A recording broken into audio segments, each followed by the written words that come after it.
আপনি গতকাল বাসায় এসেছিলেন সেটা মাত্র শুনলাম আমি। ফোনের অপর প্রান্তে দাঁড়িয়ে মুচকি হাসল অনেক, শান্তভাবে বলল, অভিমান হলো? না, আশ্চর্য, অভিমান হওয়ার কথা ছিল। যেহেতু বিয়ের কথা বলতে এসেছিলেন সেজন্য আর অভিমান করিনি। এত উতলা হয়ে আছো বুঝি? তৃষা লজ্জা পেল। এমন করে কেউ কথা বলে? প্রসঙ্গ এড়াতে অন্য কথা জুড়ল সে। আপনার ডাক্তারি কেমন চলছে? আগের মতোই, তবে তুমি আসার পরে ধীর গতিতে চলবে কয়েকদিন। প্রথম প্রথম একা থাকতে তো বিরক্ত লাগবে তোমার, তাই আমি সঙ্গ দেব। ঠিক আছে, দেখা যাবে। এখন রাখলাম। ওকে, টাটা। হুম। কল তবুও কাটল না দুজন। মিনিট খানেক চুপচাপ থাকার পরে তৃষা নিজেই কল কেটে দুপুরে রান্নাবান্নার কাজে মাকে সাহায্য করতে এগোলো। চৈত্রের তপ্ত দুপুর, গরমে হাঁসফাঁস করছে সমস্ত প্রাণী ও উদ্ভিদকুল। আকাশে মেঘ জমেছে, বৃষ্টি হলেই যেন স্বস্তি পেত সবাই। জানালার পাশে দাঁড়িয়ে আকাশ দেখছিল অনিমা। পিঙ্ক কালারের গাউন পরেছে সে। চিন্তাভাবনা যখন সম্পূর্ণ অন্যদিকে, তখনই ঘরে প্রবেশ করল আয়ান। আয়ানের উপস্থিতি টের পায়নি অনিমা। আয়ান স্থিরচিত্তে দাঁড়িয়ে দেখছে ষোড়শী কিশোরীকে।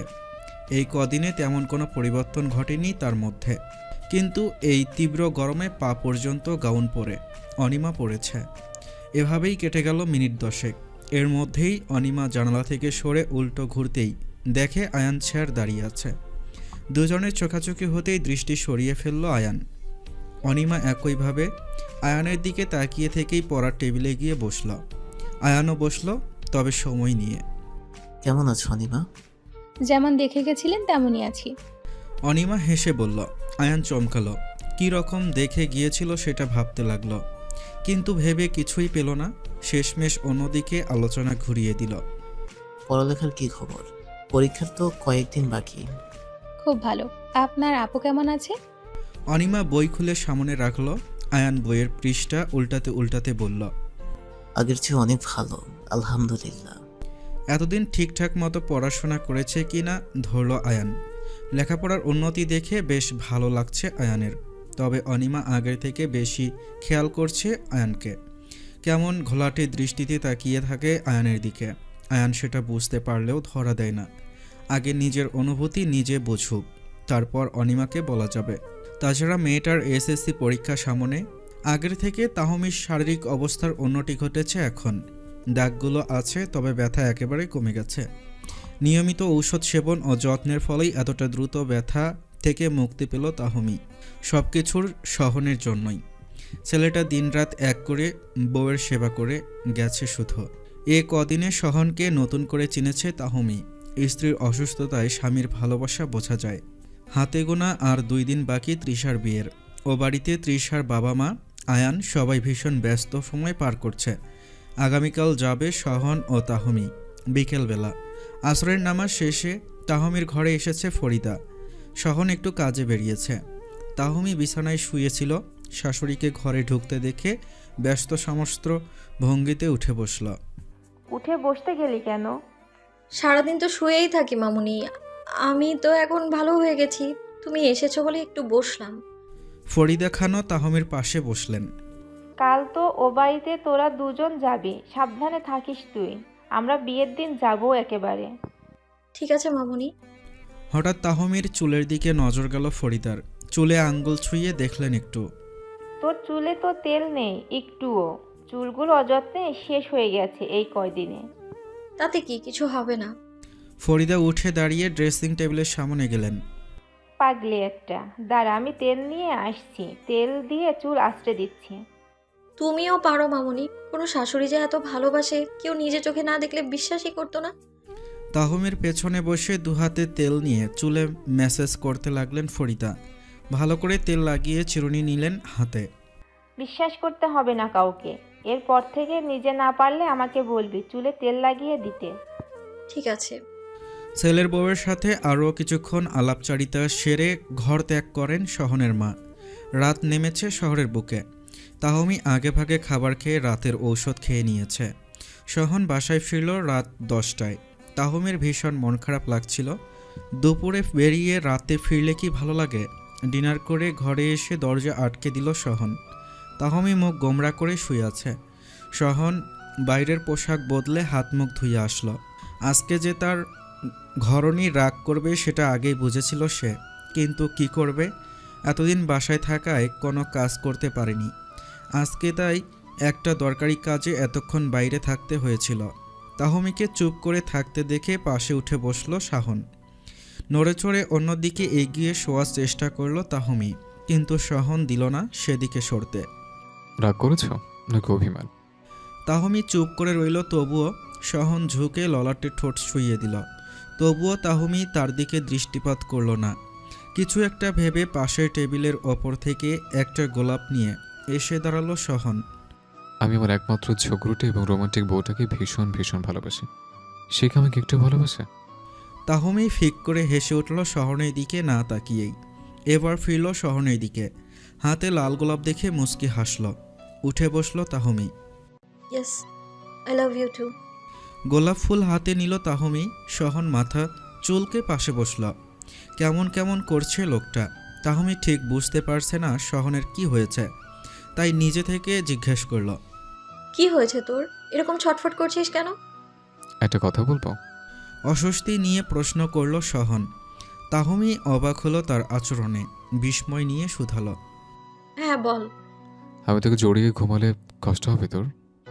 এই কথা? হুম। তাহলে? কতদিন হলো? তাহমি ঠোঁট টিপে হাসছে এবার। পুরুষ মানুষ এভাবে কি বলতে পারে, ঠিক বুঝে ফেলেছে তাহমি। কি হলো বলবি তো? সহন বলতে পারছে না। তাহমি তো পুরোপুরি সুস্থ হয়নি, এখন কিভাবে বলবে সে আদরের কথা। কিছু না, আয় ঘুমোতে আয়, কালকে আবারও বাড়ি যেতে হবে তো।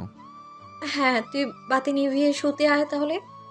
সহন তাহমির কথা মতো বাতি নিভিয়ে বিছানায় শুয়ে চোখ বন্ধ করে নিল, কিন্তু পরক্ষণেই অবাক হলো। তাহমি এক হাত সহনের বুকে রেখেছে, অন্য হাত দিয়ে মাথায় হাত বুলিয়ে দিচ্ছে। সাহস পেয়ে বুকে রাখা হাতটা ধরে নিচের দিকে নামিয়ে দিল সহন। তাহমি তার আঙ্গুল দিয়ে সহনের উদরে স্লাইড করছে। সহন আর স্থির থাকতে না পেরে তাহমির দিকে ফিরে শুয়েছে। ডিম লাইটের মৃদু আলোতে ভেজা ঠোঁট জোড়াকে নিজের ঠোঁট দিয়ে আঁকড়ে ধরে মধু পান করতে লাগলো সে। সাথে এলোমেলোভাবে ছুঁয়ে দিচ্ছে তাহমিকে। মিনিট পাঁচেক পর থামল দুজন। হঠাৎ মনে হলো মেয়েটা এখনও বেশ দুর্বল। সহন নিজেকে শান্ত করে নিল সময় নিয়ে। তাহমিকে বুকে জড়িয়ে শুয়ে রইল চুপচাপ। তাহমি বুঝতে পারছে না হঠাৎ কি হলো, তাই নিজে থেকেই জিজ্ঞেস করল, কি হয়েছে? আজকে না, কিছুদিন পর। ওষুধ খাচ্ছিস? রাতে ঘুম দরকার তোর। তাহমি বুকে আস্তে করে কামড়ে দিল সহনের। সহনের খারাপ লাগছে, মেয়েটাকে উত্তেজিত করে দিয়ে এভাবে দূরত্ব বাড়িয়ে কষ্ট দিল। তার চেয়ে নিজেকে নিয়ন্ত্রণ করে কাছাকাছি না আসাই উচিত ছিল। বাড়িতে বিয়ে লেগেছে, আত্মীয় স্বজন পাড়া প্রতিবেশী আনাগোনায় মুখরিত হচ্ছে তাহমিদের বাড়ি। সুন্দর করে ডেকোরেশন করা হয়েছে। আসরের নামাজের পরই বিয়ে, বরপক্ষ নামাজের পরে আসবে। হাতে গোনা 1 ঘন্টার সময় বাকি আছে মাত্র। শেষ মুহূর্তে বউকে সাজানোর প্রস্তুতি চলছে। তাহমি নিজেই সাজাচ্ছে তৃষাকে, সাথে তৃষার বান্ধবী তামান্না ও ফাতেমা সাহায্য করছে। তামান্না দেখ তো ঠিকঠাক হলো সব? তাহমি তৃষার থুতনিতে হাত রেখে ভালো করে দৃষ্টিপাত করলো চেহারার দিকে। পিঙ্ক কালারের বেনারসির সাথে ম্যাচিং লিপস্টিক, হালকা মেকআপ, কাজল, আইশ্যাডো, আইলাইনার, মাস্কারা সব কিছুই ঠিকঠাক মতো দেওয়া হয়েছে। তামান্না নিজেও একবার ভালো করে পরখ করে বলল, ঠিকই লাগছে আপু, তুই দেখ তো ফাতেমা। সুন্দর লাগছে। ফাতেমা হেসে বলল। তৃষা লজ্জা পাচ্ছে। আজকে যেন পৃথিবীর সব লজ্জা এসে ভর করেছে তার ওপর। একটু আগেই আবার ডাক্তার সাহেব কল করেছিলেন। তামান্না কল রিসিভ করে কথা বলল। কি লজ্জা, বিয়ের একটু আগেও বর বউয়ের সাথে কথা বলার জন্য আঁকুবাকু করছিল। যাক, তাহলে আমার বোনটা রেডি, মাশাআল্লাহ, কারো নজর না লাগুক। তৃষা ঠুকরে কেঁদে উঠল, তাহমিকে আলগোছে জড়িয়ে ধরল। তাহমি মাথায় আলতো করে হাত বুলিয়ে দিচ্ছে, বোনকে শান্ত করতে বলে, বোকা মেয়ে, মন খারাপ কেন করছিস? আমাকেও তো শ্বশুরবাড়ি থাকতে হয়। মেয়ে মানেই তো পরের ঘরে যেতে হবে। তবে তোর তো একার সংসার, অনেক ছুটি পেলেই দুজনে চলে আসবি। সবাইকে খুব মিস করবো আপাই। আস্তে আস্তে সব ঠিক হয়ে যাবে, কান্না করিস না, সব ঘেটে যাবে তোর। লক্ষ্মী বোন, এরকম করিস না। তৃষাকে শান্ত করার জন্য চেষ্টা করছে তাহমি, ঘরের বাইরে দরজায় দাঁড়িয়ে আছে সহন। কখন থেকে উকি দিচ্ছে বউকে দেখার জন্য, কিন্তু দরজা ভেতর থেকে লক করা। বোনের বিয়েতে কেমন সাজলো সেই নিয়ে লোকটার ভাবনার শেষ নেই। তবে অনেক কষ্ট করে তাহমিকে সাজার জন্য মানিয়েছিল সহন। চেহারার একপাশে পোড়া দাগ থাকার কারণে আয়নার দিকে তাকায় না তাহমি, যদিও দাগ হালকা হয়ে আসছে। তবে মন খারাপ তো লাগবেই। সারা বাড়ি ঘুরতে ঘুরতে লাইব্রেরিতে ঢুকে বসেছে অনিমা।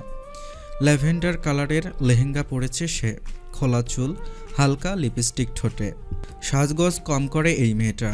একা একা ভালো লাগছিল না বলে আয়ানদের বাড়িটা ঘুরে ঘুরে দেখছিল এতক্ষণ। হঠাৎ লাইব্রেরি লেখা দেখে সেখানে ঢুকলো। ভেতরে দাঁড়িয়ে চারপাশে নজর বুলিয়ে নিল সে। অনেক রকমের বইয়ের সমাহার এখানে। যেমন কালজয়ী লেখকদের বই আছে এখানে, তেমনি নতুন লেখকদের বইও আছে। হঠাৎ দরজার বাইরে কারো জুতার খসখস আওয়াজে চমকে উঠল অনিমা। কোনো পুরুষ মানুষ হঠাৎ এখানে চলে এলে অস্বস্তিকর পরিবেশের সৃষ্টি হবে নিশ্চিত। অনিমা এসব ভাবছিল, তখনই রুমে ঢুকলো আয়ান। স্বস্তির নিঃশ্বাস ফেলল অনিমা, যেন আয়ানের কাছে সে ভীষণ নিরাপদ। আয়ান অনিমাকে এখানে দেখবে বলে আশা করেনি। সে উল্টা সারা বাড়ি খুঁজছিল মেয়েটাকে। অনিমা, তুমি এখানে একা একা কি করছো? লাইব্রেরি লেখা দেখে এলাম। বইটই দেখতে ভালো লাগে আমার। বর তো এখনো আসতে একটু বাকি, তাই ঘুরছিলাম বাড়িময় জুড়ে। অনিমা আয়ানের মুখোমুখি এসে দাঁড়িয়েছে। উচ্চতায় আয়ানের ঠিক বুক বরাবর সে। আয়ানের সামনে যেন সে কিছুই না। আয়ানের হৃদস্পন্দনের হার বৃদ্ধি পাচ্ছে। এই অস্বাভাবিকতার কারণ সে বুঝতে পারছে না। অনিমাকে কি বলবে? কিছু না। অতটুকু মেয়েকে কি বলবে সে? ভালো করেছো, চলো তাহলে নিচে যাই। আপনি যান, আমি আসছি আয়ান স্যার। আয়ান গেল না। তাহমিও চুপচাপ দাঁড়িয়ে আছে। নিজেকে সামলাতে পারছে না আয়ান। ইচ্ছে করছে এতটুকু মেয়েটাকে বুকে জড়িয়ে নিতে, তবেই বুঝি তার এই অস্থিরতা কমবে। অনিমা চোখ বন্ধ করে নিঃশ্বাস ফেলে আয়ানকে চমকে দিয়ে শক্ত করে জড়িয়ে ধরল। হুট করে কি হলো সেটা বুঝতে কয়েক সেকেন্ড সময় লাগলো আয়ানের। অনিমা কিছু ভাবছে না আপাতত। বুকে মুখ গুজে সোজা হয়ে দাঁড়িয়ে আছে। দরকার হলে আয়ান স্যার সরিয়ে দেবে, তবে যতক্ষণ না সরায় ততক্ষণ তো ধরে থাকাই যায়। আয়ান আর কিছু ভাবল না। সে বুঝে গেছে তাদের দুজনার ভাবনা এক ও অভিন্ন। অনিমাকে চমকে দিয়ে আয়ানও দুহাতে আঁকড়ে ধরল ছোট্ট শরীরটাকে। অনিমার কিছু একটা হলো। ভীষণ সুখ সুখ অনুভব হচ্ছে। কতকাল পরে যেন একটা নিরাপদ শান্তির স্থানের খোঁজ পেল সে। পরম তৃপ্তিতে বুকে মাথা ঠেকিয়ে রইল যতক্ষণ না তাদের কেউ খোঁজ করে। পর্দার অপর প্রান্তে বসে কাজী সাহেব তৃষাকে কবুল বলতে বলছেন। তৃষা বসে আছে, সাথে আছে তার বোন, অনিমা, বান্ধবীরা। সব কিছু কেমন ঘরের মতো লাগছে। শুধুমাত্র 3 কবুল বলার অপেক্ষা, তারপর সে ডাক্তার সাহেবের বিবাহিতা স্ত্রী হয়ে যাবে। ওপাশ থেকে তারা এলো। তাহমি বোনকে ফিসফিস করে কবুল বলতে বলছে। সবাই চুপ করে আছে। অতঃপর থেমে থেমে 3 কবুল বলল নববধূ। সবাই আলহামদুলিল্লাহ বলে উঠল। অনেকের হৃদয় বয়ে গেল নতুন জীবনের আগমনী বার্তার সুর। যখন আমাদের জীবন থেকে ভালোবাসার মানুষগুলো আঘাত দিয়ে কিংবা পরিস্থিতির দোহাই দিয়ে হারিয়ে যায়, তখন আমরা একা হয়ে পড়ি। আমাদের সমস্ত অনুভূতি তবুও জমিয়ে রাখি সেই ভুল মানুষদের জন্যই। কখনো ভুলেও ভাবতে পারি না আর কাউকে ভালোবাসতে পারবো। যখন দ্বিতীয়বার ভালোবাসার কথাই আমরা ভুলে যাই, তখনই এমন কোনো মানুষ আসে জীবনে যাদেরকে না ভালোবেসে পারা যায় না। এরা আমাদের হৃদয়ে নতুন করে ভালোবাসার সঞ্চার করে, নতুন করে বাঁচতে শেখায়, রঙিন স্বপ্ন দেখায় নতুন করে। অনেকের জীবনে তৃষা সেই দ্বিতীয় মানুষ। এই মানুষটাকে ঘিরেই এখন অনেকের আগামী দিনের পরিকল্পনা ও স্বপ্ন। বিয়ে শেষে খাওয়া দাওয়ার পাট চৌকিয়ে বউ নিয়ে বেরোনোর সময় আগত। এই সময়টা ভীষণ কঠিন। তৃষার মা আঁচল দিয়ে মুখ ঢেকে কাঁদছেন। তাহমি চলে যাওয়ার পরে তৃষা ছিল তার ছায়ার সঙ্গী। এখন ছোট মেয়েরও বিয়ে হয়ে গেল। তৃষার বাবা চুপচাপ মানুষ, এক কোণে বসে আছেন নিশ্চুপ। ওনাকে দেখলে কেউ বুঝতে পারবে না ভেতরে কতটা দহন হচ্ছে। মেয়ের বিয়েতে বাবাদের এভাবেই কলিজা পড়ে। এত কিছুর পরেও নববধূকে বিদায় দিতে হলো সবাইকে। চিরচেনা পরিবেশ, মানুষগুলো ছেড়ে বরের হাত ধরে নতুন গন্তব্যে এগিয়ে গেল তৃষা। এই জীবনে অনিক তার একমাত্র ভরসা। বিকেলের ঘটনায় আয়ান কিংবা অনিমা কেউ কারোর সাথে কথা বলেনি। ঘড়ির কাঁটায় রাত 10টা বেজেছে। পাশাপাশি খোলা আকাশের নিচে শহরের রাস্তায় হাঁটছে অনিমা ও আয়ান। সামনেই গাড়ি পার্ক করা অনিমার। ড্রাইভার ছিল সর্বক্ষণ। একটু আগে উনি আয়ানদের বাসা থেকে আমি ড্রাইভার মামার সাথে চলে যাব স্যার, আপনি বরং আসুন। অনিমা দৃষ্টি রাস্তায় রেখেই বলল কথাটা। আয়ান সময় নিল উত্তর দিতে। সাহস করে হাত ধরল অনিমার। অনিমা কিছুই বলল না, আঙ্গুল ধরে এগোতে থাকে সামনের দিকে। কেমন অদ্ভুত ফিল হচ্ছে অনিমার। এই হাতে আর মানুষটার বুকে এত প্রশান্তি কিসের? ছুঁয়ে দিলেই মনে হয় পৃথিবীর সবচেয়ে বিশ্বস্ত মানুষ হচ্ছে তার আয়ান স্যার। এখন থেকে কম কম বুঝবে। আমি বাসা পর্যন্ত যাব তোমার সাথে। দিনকাল ভালো না। এই রাতে ড্রাইভারের সাথে একা আমি তোমাকে ছাড়তে পারি না। তোমার বাবার কাছ থেকে বলে নিয়ে এসেছিলাম তোমাকে। আমার দায়িত্ব নিজের সঙ্গে করে তোমাকে তার কাছে পৌঁছে দেয়া। ঠিক আছে। অনিমা কথা বাড়ালো না। কেন জানি চুপচাপ এভাবে হাঁটতেই বেশি ভালো লাগছে তার। নতুন নতুন অনুভূতিরা তার চিত্তকে নাড়িয়ে দিচ্ছে। আয়ানের এখন আর কোনো সংশয় নেই। নিজের মনকে বুঝতে না পারলেও অনিমার চোখের ভাষা পড়তে তার সমস্যা হয়নি। অনুভূতিরা দোল খাচ্ছে ছোট্ট অনিমার মনেও। তবে আয়ানের ভয় হয়, এই বয়সের ভালো লাগা যদি ভবিষ্যতে গিয়ে না থাকে অনিমার, তখন। সারাদিন অনেক ধকল গেছে তাহমির ওপর দিয়ে। শরীর তো পুরোপুরি ঠিক হয়নি, বেশ দুর্বলতা আছে এখনও। এর মধ্যে আবার রক্তশূন্যতা দেখা দিয়েছিল, ফলে প্রায়শই প্রেশার লো হয়ে যায়। আত্মীয় স্বজন প্রায় সবাই চলে গেছে খাওয়া দাওয়ার পরেই। আয়ান আর সহন সব কিছু দেখে শুনে রাখছে, ডেকোরেশনের জিনিসপত্র থেকে শুরু করে রান্না বান্নার সমস্ত কিছু। তাহমির বাবা তৃষার বিদায়ের পর সন্ধ্যায় বেরিয়েছেন, ফিরবেন আগামীকাল। মানুষটা কোনো আহাজারি কিংবা টু শব্দ না করলেও সবাই জানে তৃষাকে কতটা ভালোবাসেন উনি। ছোট মেয়ের প্রতি অন্যরকম ভালোবাসা থাকে বাবাদের। হয়তো নিজের কষ্ট কাউকে দেখাতে চান না বলেই কাজের অজুহাত দিয়ে অন্যত্র চলে গেছেন। আমিনা ইসলাম রাতের খাবার খাননি, ঘর অন্ধকার করে শুয়ে আছেন তিনি। তাহমি মায়ের দরজার সামনে দাঁড়িয়ে আছে। মানুষটা ভীষণ পুড়ছে। বাড়িটা খালি হয়ে গেল একেবারে। দুটো মেয়েই পরের বাড়ি চলে গেল। মা আসবো? মেয়ের কণ্ঠস্বরে আওয়াজে শোয়া থেকে উঠে বসলেন আমেনা। আয় তাহমি, মায়ের ঘরে ঢুকতে আবার কবে থেকে অনুমতি লাগে তোর?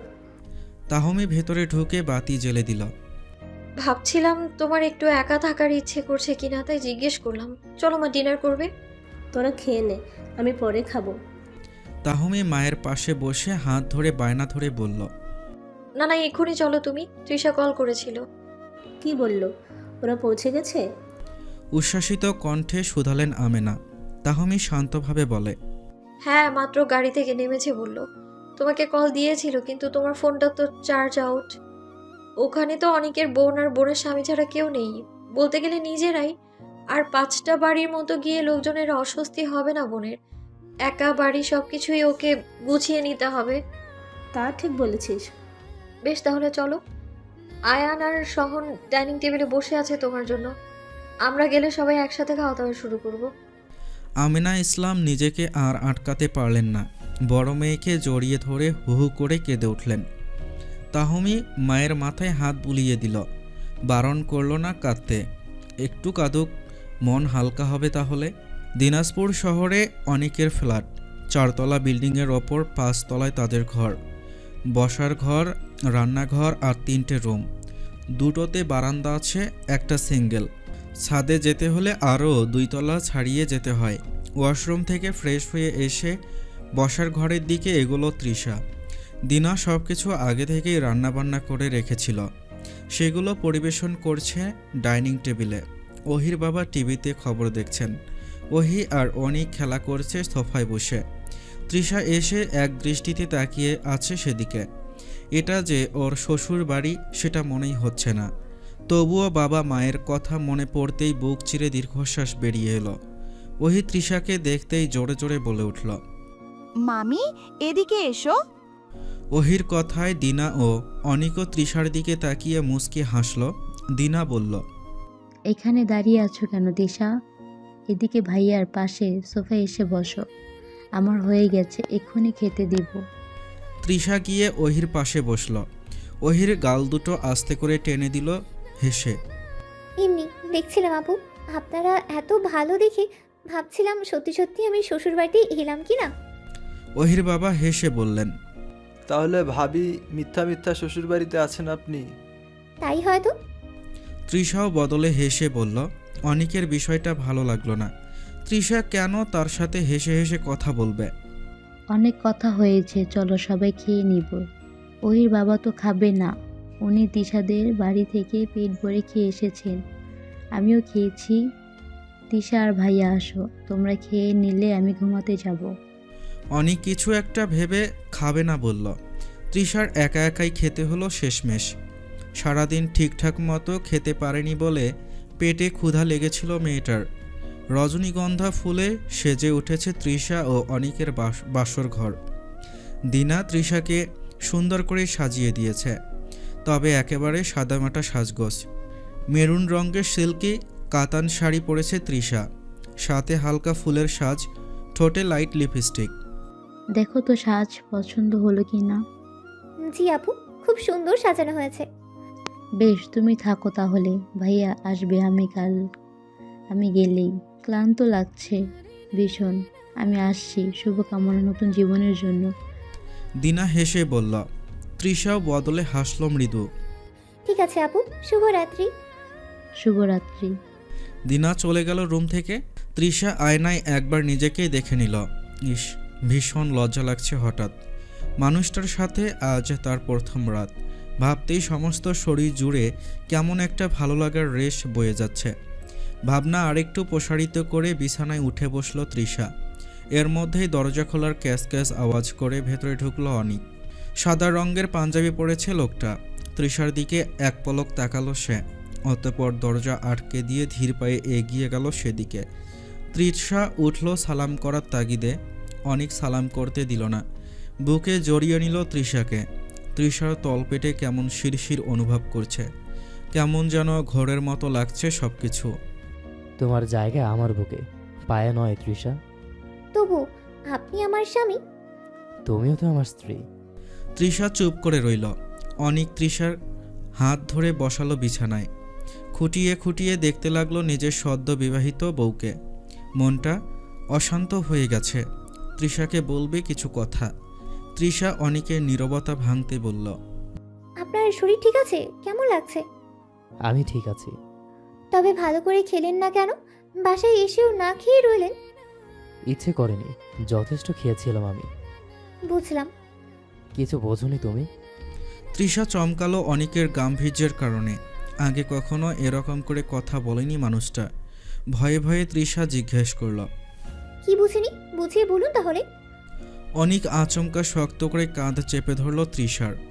দ্বিতীয়বারের মতো চমকালো মেয়েটা। ক্ষীণ ব্যথা অনুভব করছে কাঁধে, কিন্তু সেটা বলল না তৃষা। চুপ করে রইল অনিকের কথা শোনার জন্য। তুমি আমি ছাড়া আর কোনো পুরুষের সাথে হেসে কথা বলবে না, অহির বাবার সাথেও না। আমার ভালো লাগে না, অশান্তি লাগে বুকে। তৃষা চুপ করে ভাবছে মানুষটা এত ভালোবাসে ওকে। তৃষার চেহারার দিকে তাকিয়েছিল অনিক। তৃষাকে এরকম করে থাকতে দেখে ছেড়ে দিল। ফের বলল, ব্যথা পাচ্ছিলে? সরি, আমি বুঝতে পারিনি তৃষা। তেমন না, ভাবছি ডাক্তার সাহেব আমাকে এত ভালোবাসে। অনিক হাসল মৃদু। তৃষার দুই হাত নিজের হাতের মধ্যে এনে রাখল। ভীষণ ভীষণ রকমের ভালোবাসি। আমি ভীষণ জেলাস তোমার বিষয়ে। সমস্যা নেই, এরপর থেকে আর কারোর সাথে হেসে কথা বলবো না। হাসবে, কিন্তু অল্প। অল্প? অল্প। বেশি হাসবে আমার সাথে। অনিকের পাগলামি মার্কা কথায় তৃষা জোরে হেসে উঠল। অনিকও জড়িয়ে নিল তাকে বুকে, একেবারে শক্ত করে আষ্টে পৃষ্ঠে। এই মানুষটাকেও সে হারাতে চায় না, কিংবা হারাতে পারবে না, এবং সেটা কিছুতেই না। তো আমি আরে শোন না, বিছানা ঠিক করতে দে। বিছানার মধ্যে চার হাত পা ছড়িয়ে শুয়ে আছে তাহমি। আশেপাশে সব জামাকাপড় ছড়িয়ে ছিটিয়ে রাখা। নিজে তো গোছাচ্ছে না, আর না তো সহনকে গোছাতে দিচ্ছে। একটু আগে সহন বলেছিল তাহমি বড্ড অগোছালো মানুষ, সেই জন্য এই কর্মকাণ্ড তার। ঘড়িতে রাত 12টার ঘন্টা বেজে গেছে এর মধ্যেই। তুই পাশে এসে শুয়ে পড়লেই হয়। তুই কি ঝামেলা করার জন্য এগুলো করছিস? আজকে মাফ কর প্লিজ। সারাদিন বহুত কাজকর্ম করছি, বাড়ি ফিরে তোর এই পরিকল্পনা করে ঝগড়া করার সিস্টেমগুলো অ্যাপ্লাই করিস। আসলেই তো সারাদিন অনেক ব্যস্ত ছিল মানুষটা, এখন ঝামেলা করা ঠিক হবে না। তাহমির মন গলল একটু। সময়ের সাথে সাথে অনেক কিছু পরিবর্তন ঘটেছে। আয়ান ও অনিমার সম্পর্কের বিশেষ পরিবর্তন ঘটেনি, তবে কারণ অবশ্য আয়ান নিজেই। অনিমার মাধ্যমিক পরীক্ষা চলার ফলে আয়ান যথেষ্ট দূরত্ব মেইনটেইন করে চলেছে এতদিন। ভালো রেজাল্ট করতে হবে বলে অনিমাও সেটা মেনে নিয়েছিল বেশ সুন্দর করেই। তাহমির শরীরের অবস্থা এখন একেবারে ঠিকঠাক, আগের মতো স্কুলে চাকরিতে জয়েন করেছে সে। সহনও পুরোদমে অফিসের কাজে মনোনিবেশ করেছে। তাহমির অসুস্থতার জন্য কাজে অনেক গ্যাপ গিয়েছিল এতদিন। এত কিছুর মধ্যে তৃষার জীবনে নতুন সমস্যা সৃষ্টি হয়েছে। বিয়ের পর চেনা অনেক কেমন জানি অচেনা হয়ে উঠেছে। প্রথম তৃষা সেগুলোকে তার প্রতি অনেকের অতিরিক্ত ভালোবাসা মনে করলেও এখন সেগুলো অশান্তি মনে হচ্ছে। কালকের ঘটনা বলি, ফাইনাল ইয়ারে আছে তৃষা, সামনেই পরীক্ষা, সেজন্য পড়াশোনার চাপ বেড়েছে। রাতে অনেক ঘুমিয়ে যাওয়ার পর তৃষা পড়তে বসে, কিন্তু অনেক ঘুম থেকে উঠে তৃষাকে পাশে না পেয়েই চিৎকার চেঁচামেচি শুরু করে দিয়েছিল। তৃষা যখন বলে সে পড়তে বসেছিল, অনেক তখন অস্বাভাবিকভাবে কয়েকটা ছিঁড়ে ফেলে। তৃষার মেজাজ বিগড়ে যায় তখন, ফলে রাগ করে আর বিছানায় না শুয়ে সোফায় শোয়। সেখানেই বাধে আরেক বিপত্তি। পাগলা কুকুরের মতো খেপে যায় অনেক। তৃষাকে জোর করে কোলে তুলে বিছানায় শুইয়ে দেয়। এসব কি ডাক্তার সাহেব, আপনি কি অসুস্থ আছেন আদৌ? রাগে দুঃখে চিৎকার করে বলে তৃষা। অনেক কেমন অদ্ভুত দৃষ্টিতে তাকিয়ে আছে তৃষার দিকে। সে তৃষার কথা শোনে না, ধীরে ধীরে কাছে এসে বসে। আমি পাগল? তোমার কি অন্য কাউকে ভালো লাগে তৃষা? তুমি আগের মতো আমাকে ভালোবাসো না। তৃষা কিছু বলার সুযোগ পায় না। অনেকের বলিষ্ঠ শরীর পিষে দেয় তৃষাকে। ঠোঁট, হাত সব কিছু অনেক দখল করে নেয়, যার স্পর্শ প্রথম শরীরে অন্যরকম সুখময় অনুভূতির সৃষ্টি করত। আজ সেই মানুষটার করা স্পর্শে নীরবে অশ্রু বিসর্জন দেয় তৃষা। অনেককে তখন জীবন্ত কোনো পিশাচ মনে হয় তার। এই নিয়ে চলছে তৃষার জীবন। বাবার বাড়ি যায় না তৃষা অনেক দিন, কারণ অনেক তাকে একা ছাড়বে না। অনেকের এই অদ্ভুত কর্মকাণ্ড তার বাবার বাড়ির লোকজনের সামনে আনতে চায় না তৃষা। আগামীকাল দিনা আসবে, দিনার সাথে বিষয়টা নিয়ে আলোচনা করবে বলে ভেবেছে তৃষা। সহন ভাই, কি খবর? বিয়ে শাদী তো হলো বহুদিন, আমরা কবে চাচ্চু ডাক শুনবো? দুপুরের খাওয়া দাওয়ার সময় দিয়েছে। অফিসের ক্যান্টিনে একসাথে খেতে বসেছে সহন ও তার কয়েকজন সহকর্মী। তাদের মধ্যে থেকে ওসমান শেখ কথাটি বলল সবার মাঝে। সম্প্রতি ওসমান বাবা হয়েছে। সহন খাবার খেতে খেতে বলে, আগে আমার পুচকি বড় হোক, তারপর না হয় চাচ্চু ডাক শোনা। তা আমাদের শাকিলের কি খবর? শাকিল কি চিরকুমার থাকার পণ করলে? সবাই হেসে উঠল। শাকিল বেচারা চুপচাপ খাচ্ছে। ছেলেটা ভীষণ লাজুক, চাকরিতে নতুন জয়েন করেছে, তবে আগে অন্য কোম্পানিতে ছিল। ওসমান সহাস্য মুখে বলে, আর বলো না, সহন শাকিল লজ্জা পাচ্ছে দেখো। তাই তো দেখছি ওসমান ভাই, বিয়ের কথা শুনতে যে ছেলে এত লজ্জা পাচ্ছে। বিয়ের প্রথম রাতে আপনারা তাড়াতাড়ি খেয়ে নিন ভাইরা, আমার বিয়ে আরও পরেই, কিন্তু আপনাদের খাওয়ার সময় কিন্তু শেষের পথেই। শাকিলের কথায় টনক নড়ে সবার। আসলেই সময় নেই। সবাই দ্রুত খাওয়া শেষ করে যার যার কেবিনে চলে যায়। কতদিন হলো মেয়েটাকে দেখি না, তুই একবার গিয়ে দেখে আসবি আয়ান? কেমন আছে জানি না, ফোনে তো বলে সব কিছু ঠিক আছে, কিন্তু কেন জানি আমার মনটা খচখচ করছে। প্লেটে তরকারি দেওয়া শেষ করে উক্ত কথাটি বললেন আমেনা ইসলাম। আয়ান খেতে শুরু করেছে মাত্র। প্রচণ্ড গরম আজকে। দিন দিন তাপমাত্রা বাড়ছে ঢাকা শহরে। তৃষার বাবা আগে ভাগে খেয়ে বেরিয়ে গেছেন কি একটা কাজে। তৃষা তো সবসময় বলে ও ভালো আছে মা, তাহলে তুমি এত চিন্তা করো কেন? তুই বুঝবি না বাবা, মায়ের মন সন্তানের জন্য এমন করে কেন? আমার বিশ্বাস কিছু একটা সমস্যা হচ্ছে ওর। মেয়েটা ভীষণ চাপা, তাহমের মতো না, তাই তৃষাকে নিয়ে চিন্তা বেশি হয়। চেয়ার টেনে বসলেন আমেনা। আয়ান মায়ের কথায় মনোযোগ দিল এবার, কিছুটা ভেবে বলল, ঠিক আছে মা, আমি বরং কালকেই যাব। তুমি আর টেনশন নিও না, খেয়ে নাও তুমিও। বেলা হলো ভালোই। ঠিক আছে বাবা। আয়ান যে চিন্তা করছে না এমন কিন্তু নয়। তৃষার ব্যবহারে অস্বাভাবিকতা সেও লক্ষ্য করেছে, কিন্তু মায়ের সামনে সেগুলো বললে তিনি আরও বেশি চিন্তা করতেন বলেই বলেনি আয়ান। রুমে ঢুকে সব কিছু অন্ধকার দেখে চমকালো সহন। এত তাড়াতাড়ি তো তাহমি ঘুমায় না কোনো দিন। মাত্র 9টা বেজেছে। অফিস থেকে ফিরল সহন। ঘরে ঢুকতে ঢুকতে তাহমিকে ডাকলো সহন। তাহমি, ঘর অন্ধকার কেন? বাতি জ্বেলে দিল সহন। বিছানায় তো নেই মেয়েটা। সহন ব্যাগ, মানিব্যাগ, ফোন যাবতীয় জিনিসপত্র টেবিলের ওপর রেখে ওয়াশরুমের দিকে এগোলো, কিন্তু সেখানেও তো তাহমি নেই। কিছু মাথায় আসছে না সহনের। তাহলে হয়তো রান্নাঘরে আছে ভেবে ওয়াশরুমে ঢুকে ফ্রেশ হয়ে নিল সে। ওয়াশরুম থেকে বের হতেই দেখে তাহমি বিছানা ঠিক করছে। আবারও চমকালো সহন, বিস্ময় নিয়ে শুধালো, এতক্ষণ কোথায় ছিলিস তাহমি? রান্নাঘরে ছিলাম। চল খেয়ে নিবি, মাথা ব্যথা করছে খুব, তাড়াতাড়ি ঘুমোবো। সহন তোয়ালে দিয়ে হাত মুখ মুছে নিল। তাহমের পিছু পিছু ডাইনিং টেবিলের দিকে এগোলো। তাহমের কথাবার্তা কেমন যেন সন্দেহজনক লাগছে সহনের, কিন্তু সেটা বলেনি আর। রাতের খাওয়া দাওয়া সবাই একসাথে করলো আজ। আতাউল খান, ফরিদা, সহন ও তাহমি বেশ জমিয়ে খাওয়া দাওয়া করে যে যার রুমে গিয়েছে। তাহমি কথা মতো বিছানায় শুয়ে সোজা চোখ বন্ধ করে রেখেছে। সহন কখনো তাহমিকে ঘুমানোর জন্য এরকম তাড়াহুড়ো করতে দেখেনি, এমনকি ভীষণ অসুস্থ থাকাকালীন সময়েও। তবুও নিজের মনের ভাবনায় লাগাম টেনে নিজেও ঘুমানোর জন্য চেষ্টা করল সহন। অতঃপর কিছুক্ষণের মধ্যে সফলতা এলো। সহন ঘুমিয়ে যেতেই বিছানা থেকে উঠে পা টিপে টিপে বারান্দার দিকে এগোলো। কিছু অসম্পূর্ণ কাজ ছিল তার, সেগুলো দ্রুত কমপ্লিট করে তারপর ঘর থেকে বেরিয়ে গেল চুপিসারে। পরীক্ষা শেষ হতেই অনিমা আয়ানকে পুরো দমে জ্বালাতন করা শুরু করে দিয়েছে। এই যেমন এখন রাত 12:45 বেজেছে। এই মুহূর্তে আয়ানকে দেখবে বলে বায়না ধরেছে সে। আয়ান কতক্ষণ বুঝিয়েছে, কিন্তু এই মেয়ে ভীষণ তেরা, যা বলে তাই করতে হয়। না করলে আজকাল গাল ফুলিয়ে থাকে, নয়তো বাচ্চাদের মতো কান্নাকাটি করতে শুরু করে, যার একটাও আয়ানের ভালো লাগে না। ফলে বাধ্য হয়ে অনিমার রুমে এসে উপস্থিত হয়েছে আয়ান। বাড়ির পেছন দিকের দেয়াল টপকে ভেতরে ঢুকে তারপর পাইপ বেয়ে রুমে ঢুকতে হয়েছে তাকে। বিছানায় আধশোয়া অবস্থায় ছিল অনিমা।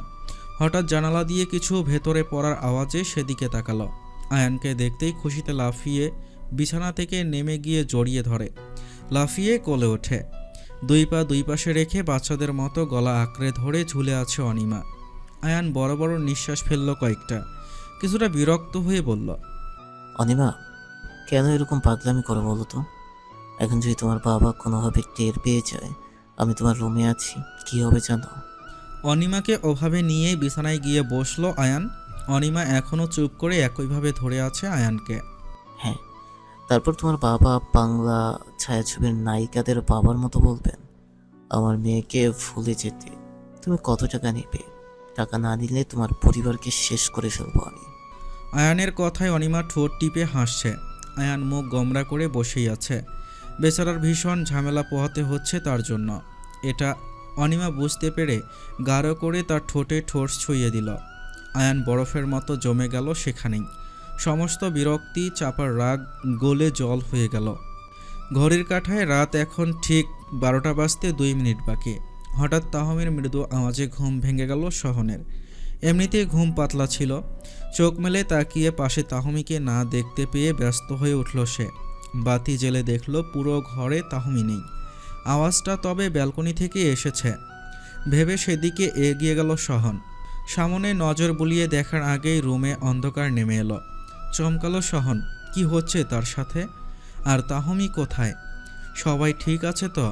এর মধ্যেই দেয়াল ঘড়ির টিকটিক আওয়াজে কান খাড়া হয়ে যায় সহনের। রাত 12টা বেজেছে।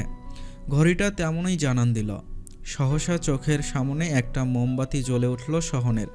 তারপর 2 থেকে 3টে থেকে 4টে।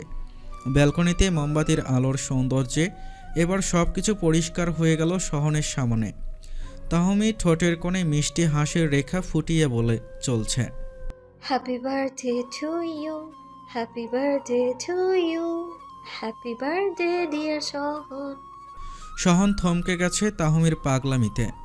ছোট টেবিলের ওপর রাখা আছে সহনের ফেভারিট চকলেট ফ্লেভারের কেক, সাথে কিছু লাল রঙের বেলুন আছে সাজানো। ব্যালকনির ফ্লোরেও সাদা ও নীল রঙের বেলুনের ছড়াছড়ি। কেকটার ওপর সুন্দর করে লেখা আছে, তোমার প্রতিটা জন্মদিন যেন তোমার বউয়ের হাতে কেক খেয়েই কাটে। তাহমি, ভাইরে ভাই, তুই সব করেছিস। সহন কিছু বলতে পারল না। তাহমিকে শক্ত করে জড়িয়ে ধরে মাথায় হাত বুলিয়ে দিতে লাগলো। ভাই না বউ হবে। যাকে এসব পরে করবি, আর চল আগে কেক কেটে নিবি, খেয়ে বলতো কেমন হয়েছে। সহন ছাড়ল না, জড়িয়ে ধরে রেখেই শুধালো, তুই বানিয়েছিস কেক? হুম। তাহমি মাথা নেড়ে সম্মতি দেয়। সহন আঁতকে উঠল তাতে। পুরনো দুর্ঘটনা আবারও মাথাচাড়া দিয়ে উঠল তার। তুই একা একা আবারও রান্না করে গেছিলে? যদি আবারও কোনো দুর্ঘটনা ঘটে যেত? শান্ত হ প্লিজ। একবার অঘটন ঘটেছে বলে কি বারবার ঘটবে? তাছাড়া আমি ভুল থেকে শিক্ষা নিয়েছি। ওর না সাবধানে পেঁচিয়ে রেখে কাজ করেছি আমি। এখন ছাড় আমায়, কেক কাটতে হবে না। তাহমি এক প্রকার সহনকে ছাড়িয়ে নিল নিজেকে। সহনের ভীষণ খুশি লাগছে। প্রিয় মানুষটি জন্মদিনে এভাবে সারপ্রাইজ দিলে সবার ভালো লাগে। তাহমি সহনকে নিয়ে টেবিলের সামনে দাঁড় করালো। সহন ফু দিয়ে একে একে সবগুলো মোমবাতি নিভিয়ে ফেলেছে। তাহমি আস্তে আস্তে হাতে তালি দিয়ে উইশ করে যাচ্ছে। এর মধ্যেই ইলেকট্রিক রঙিন লাইট জ্বলতে শুরু করেছে বারান্দায়। কি সুন্দর একটা পরিবেশ। এত কিছু কখন করলে? আমি কিচ্ছু টের পেলাম না। সহন বিস্ময় নিয়ে শুধালো তাহমিকে। তাহমি তাড়া দিল, সেসব পরে, আগে কেক কাটতে শুরু কর। ওকে। সহন কেক কাটলো। প্রথমে তাহমিকে এক টুকরো কেক খাইয়ে দিয়ে তারপর নিজেও খেলো। তাহমিও খাইয়ে দিল কেক সহনকে। 12:30 বাজলো প্রায়। এখনো কি আমি তোমার সাথে বসে থাকবো? ঘুমোতে হবে না? অনিমা আয়ানের কোলে বসেই এতক্ষণ ধরে বকবক করে যাচ্ছে। বেচারার উড়ুতে ব্যথা হয়ে গেছে। ধমক দিতেও পারছে না, আর বকলেও ঝামেলা।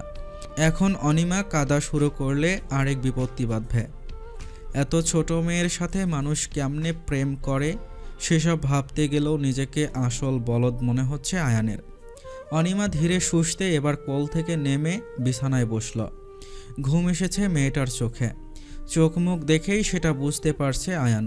বিছানায় সোজা হয়ে শুয়ে আয়ানের এক হাত ধরে হ্যাঁচকা টান দিয়ে তার পাশেই শুইয়ে দিল অনিমা। শোনো না, আমি একটু তোমাকে জড়িয়ে ঘুমাই, তারপর তুমি যেও পরে। আহ্লাদি স্বরে বলল অনিমা। আয়ান গেল তাতে চোটে। তোমার যে মাথার স্ক্রু ঢিলা সেটা জানতাম, কিন্তু ঢিলার বদলে যে সবগুলো যে ড্যামেজ সেটা আজকে বুঝতে পারছি এখন। একটা পুরুষ মানুষকে কোনো ভয় ডর নেই, আর না আছে কোনো বাবার ভয়। অনিমা আয়ানের কথায় পাত্তা দিল না। আস্তে করে আয়ানের বুকের ওপর মাথা রেখে আয়ানের বুকের ওপর আবার হাত রাখল। আয়ান কিঞ্চিত নড়ে উঠল তাতে।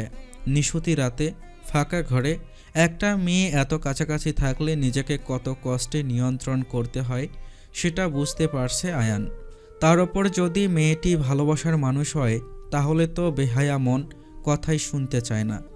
এই মেয়ে কি তা বোঝে? শুধু তা থই থই করতে জানে। যাও মাঝখানে ধমক খেয়ে শান্ত হয়ে গিয়েছিল, এখন তো পুরো দমে খেপেছে আবার। তুমি চুপ করো তো, কিসের ভয় তোমাকে? কেমন একটা লোক! কোথায় এখন নিজে থেকে দুষ্টুমি করবা, দু একটা রসালো চুম্মাচাটি দিবা, তা না করে শাসন করো কেন এত? জন্মের সময় কি মা মুখে মধু দেয়নি? অনিমা বুকে নাক ডুবিয়ে দিয়ে আয়ানের শরীরের ঘ্রাণ নিচ্ছে। তপ্ত নিঃশ্বাসে আয়ান এদিকে জ্বলে পুড়ে যাচ্ছে। কিন্তু এই মেয়েকে সেসব বলতে গেলে আরও পেয়ে বসবে। আয়ান গম্ভীর কণ্ঠে বলল, আমার মুখে মধু দেননি আসলে, আর নিজের ভেতরের মধু এখন জমিয়ে রাখো। অনিমা এসব করার বয়স হয়নি তোমার। এসএসসি পরীক্ষা যাক, তারপর সব হবে। আর এখন থেকে তোমার সো কল্ড বান্ধবীদের সাথে চলাফেরা করবা না। কতগুলো অকাল পক্ষ। চুপ করো বললাম আবারও। এসব নর্মাল বিষয়, প্রেম করলে করতেই পারে, যার যার পার্সোনাল বিষয়। যদিও আমি ইন্টিমেট হওয়া সাপোর্ট করি না, বাট আদর তো করাই যায় বলো। আয়ান অনিমার কথায় লজ্জা পাবে নাকি রাগ করবে বুঝতে পারল না। এটুকু মেয়ে কী সব বলছে, এগুলো করার যায়? এসব শেখো স্কুলে গিয়ে। যখন ছেলেগুলো সব কিছু লুটে পুটে খেয়ে চলে যাবে তখন তোমার বান্ধবীরা বুঝবে মজা। এরা মজা নিতে আসে, দায়িত্ব নিতে না। দূর, খাকে কি বোঝাচ্ছি আমি। শরত বল, আমি বাসায় যাব। এরকম করলে কিন্তু আমি আর কখনো ডাকলেও আসবো না অনিমা। আয়ানের নীরব হুমকিতে কিছুটা ভয় পেয়ে গেল অনিমা। খানিকক্ষণ চুপ থেকে দূরে সরে শুয়ে বলল, ঠিক আছে, যাও, আর সাবধানে যেও। শুভরাত্রি। আয়ান হাঁপ ছেড়ে বাঁচল। দ্রুত উঠে দাঁড়ালো সে। জানালার দিকে এগিয়ে গেল কয়েক কদমে, কিন্তু আবারও পেছন ফিরে তাকালো একবার। মেয়েটা এর মধ্যে চোখ বন্ধ করে ফেলেছে। আয়ান দ্রুত পা ফেলে অনিমার পাশে দাঁড়িয়ে ঝুঁকে কপালে ঠোঁট ছুঁয়ে দিয়ে আবারও জানালার পাশে গিয়ে দাঁড়ালো। অনিমা ইচ্ছে করে চোখ বন্ধ করে চুপ করে আছে, কারণ তাকিয়ে থাকলে এই ছোঁয়াটুকু তার জুটত না। তৃষা, আম সরি ডিয়ার, প্লিজ বইগুলো নাও, সামনে তোমার পরীক্ষা, না পড়লে কিভাবে হবে? পড়ার টেবিলে বসে তৃষা ফোনে পিডিএফ দেখে পড়ছে। বই ছিঁড়ে ফেলার পর বিভিন্নভাবে খোঁজাখুঁজি করে পিডিএফ জোগাড় করেছিল। রাতে বাসায় ফেরার সময় অনেক আবার বই কিনে নিয়ে এসেছে। তৃষাকে অনেকবার সাধার পরেও সে বইগুলো ছুঁয়ে অবধি দেখেনি। আপনাকে সেসব ভাবতে হবে না। রাত 1টার বেশি বাজতে চললো, আপনি ঘুমাতে যান। ডাক্তার সাহেব, আমার পড়া শেষ হলেই আমি ঘুমাবো। আর যদি অন্য কিছু প্রয়োজন হয় তবে চলুন, আপনার প্রয়োজন মিটিয়ে তারপর আমি পড়তে বসবো আবারও। তৃষার ভাবলেশীন কথাগুলো অনিকের বুকে তীরের মতো বিঁধল। অনিক নিজেও তো চায় না ওরকম করতে, কিন্তু হঠাৎ পুরনো স্মৃতিগুলো এসে সব কিছু এলোমেলো করে দেয়। মনে হয় তৃষাও হারিয়ে যাচ্ছে কিংবা যাবে। আগে সমস্যাটা সামলে নিতে পারতো অনিক, কিন্তু বিয়ের পর তো তৃষা কাছে আসায় ভয়টা বেড়ে গেছে। তৃষা তো জানে তার অতীত, তবুও কেন বোঝে না? এই পৃথিবীতে কি কেউ কাউকে বোঝে না? অনিক তৃষার পায়ের কাছে ফ্লোরে বসে পড়ল। বইগুলো ফ্লোরে রাখা। তৃষা চমকালো খানিকটা। অনিকের দিকে দৃষ্টিপাত করতেই ভীষণ মায়া লাগছে তৃষার। মানুষটা কি এরকম, নাকি কোনো সমস্যা হচ্ছে তার? তৃষা, এভাবে বলো কেন? আমি কি শুধু শারীরিক চাহিদা মেটানোর জন্য তোমাকে বিয়ে করেছি? বিশ্বাস করো তৃষা, আমি চাই না তোমাকে কষ্ট দিতে, তবুও দিয়ে ফেলি। অনিকের অসহায়ত্ব তৃষাকে আঘাত করছে হৃদয়ে। তৃষাও চেয়ার ছেড়ে ফ্লোরে বসে পড়ল। হাতে আহাত রাখলো অনিকের। তৃষা এগিয়ে গিয়ে দুজনের মাথা ঠেকালো মাথায়। আমিও আপনাকে আঘাত করে কথা বলতে চাইনি। আমার মন মানসিকতা খারাপ থাকে। বিয়ের আগে যে আপনাকে পেয়েছিলাম, বিয়ের পরে সে আপনাকে আমি পাচ্ছি না। সম্পূর্ণ আলাদা মানুষ মনে হচ্ছে আমার, যেন একের ভিতরে দুইটা সত্তা বসবাস। অনিক চমকালো। মস্তিষ্কে একটা কথা বারবার আনাগোনা করতে লাগলো, একের ভেতর দুটি সত্তার বসবাস। আসলেই কি তেমন কিছু? তার কি কোনো মানসিক রোগ হয়েছে? নিজেকে সামলে নিল লোকটা। আলতো করে নাকের ডগায় ঠোঁট ছুঁয়ে দিল তৃষার। তৃষার গাল বেয়ে টপ টপ করে পানি ঝরছে। অনিক আলগোছে সেই পানিটুকু মুছে দিল। তৃষা, আমি ডাক্তার দেখাবো। আমি সব রকমভাবে চেষ্টা করব নিজেকে স্বাভাবিক রাখার। তুমি একটু ততদিন আমাকে সহ্য করে নাও না লক্ষ্মী বউ আমার। ঠিক আছে, আমিও চাই আমাদের একটা সুন্দর সংসার হোক, দুজনের সুখের সংসার। তার জন্য আমি অবশ্যই ধৈর্য ধারণ করব। তৃষা নিজে থেকেই জড়িয়ে ধরল অনিককে। অনিক তৃষার মাথায় হাত বুলিয়ে দিয়ে মাথার তালুতে ওষ্ঠ ছুঁয়ে দিল। সকালবেলা তড়িঘড়ি করে বাসার কাজকর্ম সব শেষ করে বাসা থেকে স্কুলে যাওয়ার উদ্দেশ্যে বের হয়েছে তাহমি। এমনিতেই বাসে করে যায়, তবে মাঝে মধ্যে আবার রিকশাও চড়েও যাওয়া হয়। আজকে অবশ্য বাসে উঠেছে। লোকাল বাসের হেল্পারগুলোকে ভীষণ অসহ্য লাগে তাহমির। লাগার অবশ্য কারণ আছে। এই যে একটু আগে ওভারব্রিজের নিচে নেমে রাস্তার পাশে দাঁড়িয়েছিল তাহমি। বলার অপেক্ষা রাখে না, বাসের জন্য অপেক্ষা করছিল। এর মধ্যে একসাথে দুটো বাস থামলো। দুজন হেল্পার সামনে এসে শুরু করলো প্যাসেঞ্জার নিয়ে কাড়াকাড়ি। একজন বলতেছে, আপা আমাগো বাসে ওঠেন, একেবারে সামনে সিট আছে। অন্যজন আবার বলল, আরে তোরা আর কি সিট দিবার পারবি, আফা এইদিকে আইয়েন, একেবারে জানলার পাশে সিট দিয়ামনে, ফুরফুরা বাতাস খাইয়েন। শেষমেশ বিরক্ত হয়ে তাহমি একটা বাসেও ওঠেনি, পরের বাসে উঠে বসেছিল। আরে তাহমি না, কত বছর পর দেখা হলো। হঠাৎ পুরুষালী আওয়াজে ভাবনা সেট ঘটল তাহমির। ঘাড় ঘুরিয়ে চোখ তুলে তাকালো সেদিকে। এক পলকে চিনতে পারল লোকটাকে। তার কলেজের ক্লাসমেট ছিল, অথবা বলা যায় তাহমির প্রথম প্রেম। হ্যাঁ, কেমন আছিস শ্রেয়ান? স্বাভাবিকভাবেই জিজ্ঞাসা করলো তাহমি। শ্রেয়ান হাসলো একটু, লম্বা নিঃশ্বাস ফেলে বলল, পাশের সিট তো খালি, আগে না হয় বসি, তারপর কথা বলবো। তাহমি কিছুটা ইতস্ততভাবে বলে। হ্যাঁ, বস। শ্রেয়ান বসলো পাশের সিটে। তাহমি জানালার দিকে সিটে বসেছে। আসি আলহামদুলিল্লাহ। তোর খবর কি? বিয়ে টিয়ে করেছিস নাকি? আলহামদুলিল্লাহ ভালো। কেন, তুই কি বিয়ে না করে দেবদাস হয়ে বসে আছিস? সেটা নয়, তবে বিয়ে করিনি এখনো। তোর তো বিয়ে করার কথা নয়, বিয়ে শাদী তো বিশেষ পছন্দ ছিল না। চলন্ত বাস মাঝে মধ্যে থেমে আবারও চলছে, কখনো ঝাঁকি খাচ্ছে তো কখনো সমানভাবে চলছে।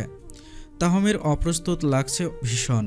কেন লাগছে নিজে জানে না, যদিও সেরকম সিরিয়াস টাইপের রিলেশনশিপ ছিল না শ্রেয়ানের সাথে, তবুও কিছু স্মৃতি তো আছেই। তবে সেসব নিছকই অতীত। অতীত বর্তমানে প্রভাব ফেলে। আমার বিয়ে হয়ে গেছে শহরের সাথে। কি? শ্রেয়ান ছোটোখাটো একটা শখ খেলো মনে হয়। অবিশ্বাসের দৃষ্টিতে তাকিয়ে আছে তাহমির দিকে। তাহমি মৃদু হেসে বলল, শ্রেয়ান, চলতি পথে অতীত আমাদের সামনে এসেই পড়ে, তাই বলে বর্তমানের সামনে অতীতকে প্রশ্রয় দিতে নেই। আমাদের সম্পর্কে এখন শুধু ক্লাসমেট ছিলাম। আমার সংসার আছে, তুইও বিয়ে করে নিবি আশা করি। সত্যি বলতে আমি বিয়ে কেন করিনি আমি নিজেও জানি না। ভেবেছিলাম হয়তো একদিন তোর সাথে দেখা হবে, আর একবার সুযোগ চাইবো, মিস হয়ে গেল। শালা শহন মাঝখান থেকে গোল দিল। যাকগে, কনগ্রাচুলেশনস। ধন্যবাদ দোস্ত। একদিন বাসায় আসিস তাহলে, আমার গন্তব্যে এসে গেছে। বাস থামল। হেল্পার যাত্রীদের উদ্দেশ্যে বারবার জায়গার নাম বলে যাচ্ছে।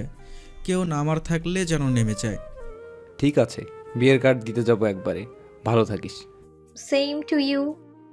তাহমি বাস থেকে নামতেই জানালা দিয়ে বাইরে দৃষ্টিপাত করে দীর্ঘশ্বাস ফেলল শ্রেয়ান। সেদিন একটু সিরিয়াস হলে আজকে মানুষটা তার ঘরে থাকত। এই আফসোস কখনো ঘুচবে না শ্রেয়ানের। তাহমি ছাড়া শ্রেয়ান ভালো নেই এমন না, কিন্তু তাহমির শূন্যতা আজীবন তার জীবনে থেকে যাবে। একজন গেলে একজন আসে ঠিক, কিন্তু সেই চলে যাওয়া একজনের মতো আর কি হয় দ্বিতীয়জন? প্রত্যেকটা মানুষের উপলব্ধি আলাদা। আকাশে কালো মেঘ জমেছে, দূর থেকে দেখলে মনে হয় কালো রং করছে কেউ। ঘন কালো মেঘেরা আর ঠান্ডা হাওয়া কালবৈশাখীর আভাস দিচ্ছে। এখন সময় দুপুরবেলা। রান্নাঘরে টুকটাক কাজ শেষ করে ফরিদা খান গোসল করতে ওয়াশরুমে ঢুকেছেন। আজকে শুক্রবার বলে তাহমি সহনও আছে বাসায়। তাহমি দুপুরের খাবারগুলো ডাইনিং টেবিলে গুছিয়ে রেখে ছাদের দিকে এগোলো। বৃষ্টি হলে সব কাপড় ভিজে একাকার হয়ে যাবে। ছাদের সিঁড়ি পর্যন্ত উঠতেই সহনের গলার আওয়াজ শুনতে পেল সে। কারো সাথে ফোনে কথা বলছে সে। আবহাওয়া এমন, তার মধ্যে ছাদে বসে কেন থাকতে হবে? থাকবি যখন কাজ করে খাবি। তাহমি গুটি গুটি পায়ে এগিয়ে গেল ছাদের উত্তর পাশের বেঞ্চের দিকে। ওকে মিস্টার শেখ, আপনি আগামীকাল অফিসে আসুন। আমরা বাদ বাকি কথা তখন না হয় সেরে নেব। সহনের কথা শেষ হওয়ার অপেক্ষা করছিল তাহমি। ফোন কাটতেই আলতো করে ঘাড়ে কামড় দিল সে। সহন লাফিয়ে উঠে দাঁড়ালো, বড় বড় চোখ মেলে পেছনে তাকিয়ে দেখল কিসে কামড়ালো তাকে। তাহমির তো হেসে হেসে শেষ হওয়ার জোগাড় হয়েছে। লোকটা যে কতটা চমকে গেছে সেটা চোখের চাহনি দেখে স্পষ্ট বুঝতে পারছে তাহমি। তুই এরকম কেউ করে? দূর বেটা, ভয় পেয়ে গেছে। তাহমি সহনের দিকে এগিয়ে পায়ে পা রেখে গলা আঁকড়ে ধরে দাঁড়িয়ে ভ্রু নাচিয়ে বলল, কি ভেবেছিস ভ্যাম্পায়ার এসে কামড় দিল? সহন উত্তর দিল না। দুহাতে শক্ত করে তাহমির কোমর চেপে ধরল। তাহমি শিহরিত হলো। জিহ্বা দিয়ে ঠোঁট ভিজিয়ে নিল সহন। তাহমি সেদিকে তাকিয়ে চোখ বন্ধ করে ফেলল। তাহমির ঠোঁটেও নিজের জিহ্বা দিয়ে ভিজিয়ে দিল সহন। থেকে থেকে কেঁপে উঠল মেয়েটা। সহন থামল না তাতে। দীর্ঘদিনের দূরত্ব তাকে অধৈর্য করে তুলেছে। দুজনের ভেজা ঠোঁট একত্র হলো কয়েক সেকেন্ডের মধ্যেই।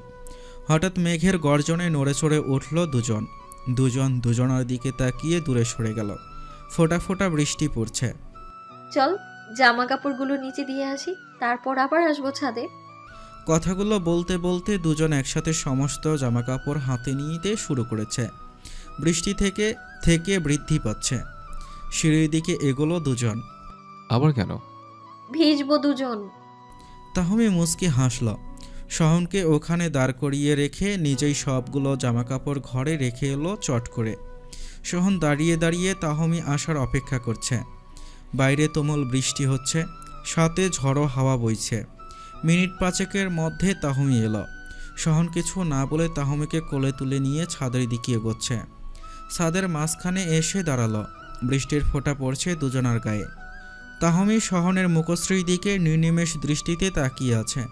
বৃষ্টির পানি শহনের নাকের ডগা দিয়ে বেয়ে তাহমির ঠোঁট ছুঁইয়ে যাচ্ছে। বাস পড়ল আশেপাশে কোথাও। সেই সাথে আঁতকে উঠল তাহমি। খানিকটা ভয় পেয়েছে মেয়েটা। শহন তাহমিকে নামিয়ে দিল কোল থেকে, তারপর শক্ত করে জড়ালো পক্ষে। তাহমি, এভাবে বাইরে থাকা ঠিক হবে না এখন। দেশের সব জায়গায় কম বেশি কালবৈশাখী হচ্ছে। হ্যাঁ, ঠিক বলেছ। চলো বাসায় চলো, পরে একদিন ভিজবো আবার। এখন শুধু বৃষ্টি না, বেশ ঝড় হচ্ছে। দুজনের সম্মতিতে ছাদ থেকে নেমে গেল দুজন। প্রথমে তাহমি ওয়াশরুমে গিয়ে গোসল সেরে ডাইনিং টেবিলের দিকে এগোলো। তারপর শহন গোসল করতে ঢুকল। তাহমিকে ডাইনিং টেবিলের দিকে আসতে দেখে ফরিদা উদ্গ্রীব হয়ে বললেন, কি রে, এতক্ষণ ডাকলাম কোনো সারা শব্দ পেলাম না কেন? ছাদে ছিলাম মামুনি। তুমি এখনো খাওনি? তাহমি চেয়ার টেনে বসল। ফরিদা আগে থেকেই ছেলে ও বউয়ের জন্য প্লেটে ভাত তরকারি বেড়ে রেখেছেন। শহনের বাবা অফিসে খাবে দুপুরে। কিসের একটা জরুরি মিটিং আছে শুক্রবারেও। বিদেশি কোম্পানির সাথে কোনো একটা চুক্তি হওয়ার কথা। তোদের রেখে একা একা খেতে কি ভালো লাগে? আচ্ছা, তোমার ছেলেও আসবে এক্ষুনি, ততক্ষণে তুমি শুরু করো বড়। তাহমির কথার মধ্যেই শহন এসে পৌঁছালো সেখানে। এই তো আমি এসে গেছি। মা, খাওয়া শুরু করো এখন। ফরিদা খান খেতে শুরু করলেন, সাথে তাহমি ও শহনও। মিস্টার চৌধুরী, আপনার বোনকে বিয়ে দিবেন না? আকস্মিক এ ধরনের প্রশ্নে হক চুকিয়ে গেল তৃষা।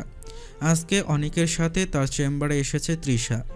এতদিন বিয়ে হলেও নিজের স্বামী কোথায় কাজ করে সেসব দেখা হয়নি বলেই আজকে অনিক তৃষাকে সাথে করে নিয়ে এসেছিল। হসপিটালের অন্য একজন ডক্টর তৃষাকে দেখেই হুট করে প্রশ্নটি করল। অনিক মৃদু হেসে বলল, MBBS ভালো ডাক্তার পেলেই বিয়ে দিয়ে দিব। তৃষা চমকালো। অনিকের হাবভাব বুঝতে পারছে না, তবে সামনে থাকা লোকটার মনে যে লাড্ডু ফুটছে সে বিষয়ে কোনো সন্দেহ নেই তৃষার। লোকটার আগ্রহ সহকারে এবার চেয়ার টেনে অনিকের সামনাসামনি বসল। তাই আজকালকার যুগে এমন বোরকা পরে পর্দা করা মেয়ে পাওয়া সৌভাগ্যের বিষয়। তা ঠিক বলেছেন doctor Sourav. By the way, আলাপ করিয়ে দেই, উনি ডাক্তার সৌরভ হাওলাদার, আমার কলিগ। আর সৌরভ, এই মেয়েটি আমার বোন নয়, স্ত্রী। আবারও বিয়ে করেছি, তবে সেটা তেমন একটা জানানো হয়নি কাউকে। ডাক্তার সৌরভ হাওলাদার বিষম খেল। অনেক টেবিলে থাকা পানির বোতল সৌরভের দিকে এগিয়ে দিয়ে ফের বলল, আরে নিন, খেয়ে নিন মশাই। সৌরভ কিছুটা অপ্রস্তুত হয়ে গেছে। কাঁপা কাঁপা হাতে পানির বোতল হাতে নিয়ে ঢকঢক করে পানি পান করতে লাগলো। তৃষা ঠোঁট টিপে হাসছে। অনেক যে এরকম রসিকতা করতে পারে সেটা তৃষা আজকেই আবিষ্কার করলো প্রথম। কিন্তু কোথাও গিয়ে ভয় লাগছে তৃষার। বাড়ি গিয়ে এটা নিয়ে আবার ঝামেলা করবে না তো? অনেকের ঔষধ চলছে নিয়মিত। তৃষা নিজে উদ্যোগ নিয়ে সাইকিয়াট্রিস্টের কাছে নিয়ে গিয়েছিল। সৌরভ পানির বোতল টেবিলে রেখে দিয়ে একটু ধাতস্থ হয়ে বলল, সরি ডক্টর অনিক, ভাবি কিছু মনে করবেন না, আমি আসলে বুঝতে পারিনি। তো যাই হোক, বিয়েতে দাওয়াত পেলাম না, একদিন ট্রিট কিন্তু চাই। অনিক জোরে হাসল। তৃষা মুস্কি মুস্কি হাসছে। আরে আমিও মজা করেছি একটু, ইটস ওকে। নেক্সট শুক্রবার আমাদের বাসায় তোমার ইনভাইট রইল। রিমি, খাইরুলও, সবুজকেও বলেছি। ঠিক আছে, তাহলে এলাম এখন। দেখা হবে ভাবি, আল্লাহ হাফেজ। তৃষা জবাবে মাথা নেড়ে সম্মতি দিল, কিন্তু কথা বলল না। অনেক যদি রেগে যায় সেই ভয়ে চুপ করে থাকে। ডাক্তার 6 মাসের ঔষধ খেতে দিয়েছেন, সেই সাথে এই মাসে অনেকের মন মতো সব কিছু করতেও বলেছে। তৃষা দীর্ঘশ্বাস ছেড়ে সব কিছু তাই মেনে নিয়েছে। ফোনের রিংটনের আওয়াজে নড়ে চড়ে উঠল তৃষা। অনেক টেবিলে রাখা ফাইলের দিকে নজর বুলিয়ে দেখছে। আয়ান কল করছে। দ্রুত কল রিসিভ করলো তৃষা। আসসালামু আলাইকুম ভাইয়া, কেমন আছো তোমরা? বোনের আওয়াজে হৃদয় শীতল হয়ে গেছে আয়ানের। আসবে আসবে করেও এতদিন বিভিন্ন কারণে আসা হচ্ছিল না এদিকে। আজকে না বলেই চলে এসেছে তৃষাদের বাড়ি। আলহামদুলিল্লাহ। তোরা কেমন আছিস? আর তোরা কোথায়? আমি তো তোদের বাড়ির সামনে দাঁড়িয়ে আছি। তৃষা চমকালো, ভাই এসেছে তার বাড়ি। বসা থেকে উঠে দাঁড়ালো তৃষা। সেটা দেখে অনেকেও বুঝলো গুরুত্বপূর্ণ কিছু হয়েছে। আমি ওনার সাথে এই হসপিটালে এসেছি ভাইয়া, তুমি থাকো, আমি 30 মিনিটের মধ্যেই আসছি। ঠিক আছে, সাবধানে আয়। কল কেটে দিতেই তৃষা দেখে অনেক উৎসুকভাবে তাকিয়ে আছে ওর দিকে। ভাইয়া এসেছে আমাদের বাসায়।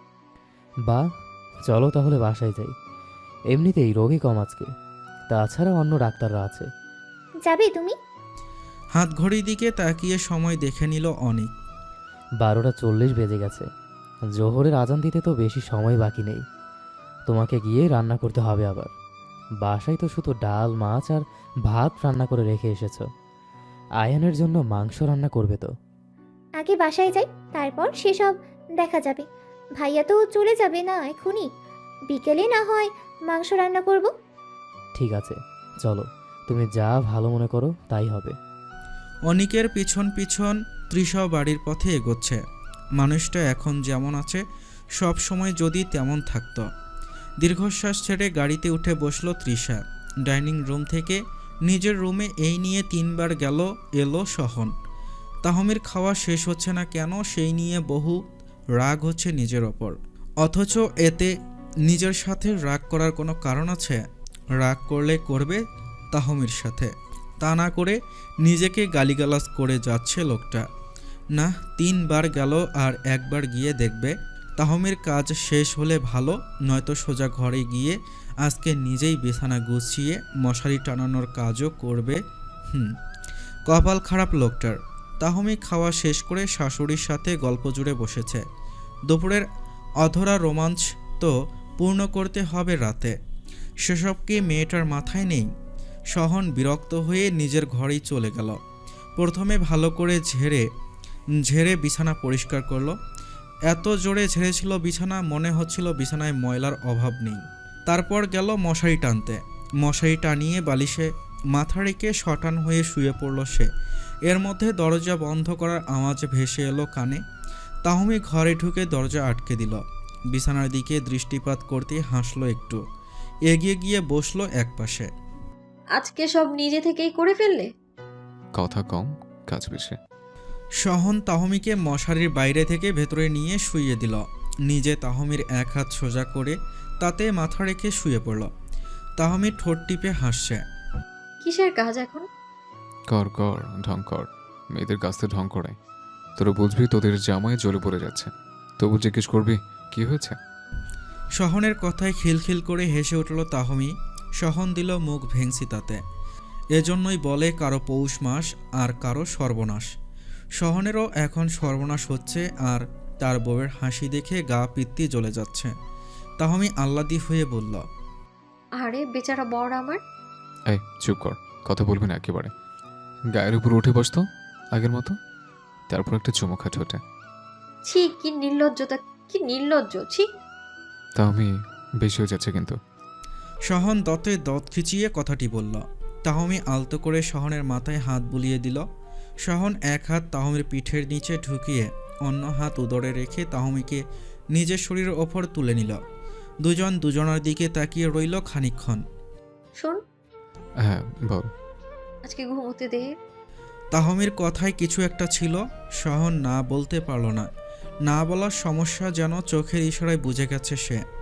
ঠিক আছে, তবে আমার বুকে মাথা রেখে ঘুমাবি। অবশ্যই ডিয়ার বর। ওকে, শুভরাত্রি। মিষ্টি রাত্রি। তাহমি হেসে বুকে মাথা রাখল প্রিয়তম স্বামীর। সহনও তাহমিকে বুকে জড়িয়ে নিশ্চিন্তে ঘুমের দেশে পাড়ি জমালো। ঘুম ঘুম চোখে বালিশের পাশে হাতড়ে ভাইব্রেট হওয়া ফোনটা হাতে নিল আয়ান। কার ফোন দেখার মতো হুঁশ না থাকায় এমনি রিসিভ করে কানে লাগালো ফোন।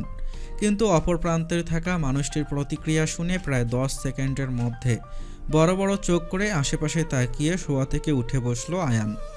বোনের বাড়ি এসেছিল 2 দিন আগে। বোন আর বোনের জামাইয়ের আবদারে থেকে গেছে এই কদিন। অনিমা, কি হয়েছে তোমার?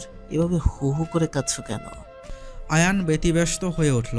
অনিমা কোনো উত্তর না দিয়ে মরার মতো কাঁদতে ব্যস্ত এখনও। আয়ান খুব কষ্ট করে ধৈর্য ধরে চুপ করে আছে। এই মেয়েকে বারবার জিজ্ঞেস করেও লাভ নেই। নিজে না বলবে কান্নার কারণ আয়ানের পক্ষে ধমকে জানা সম্ভব নয়।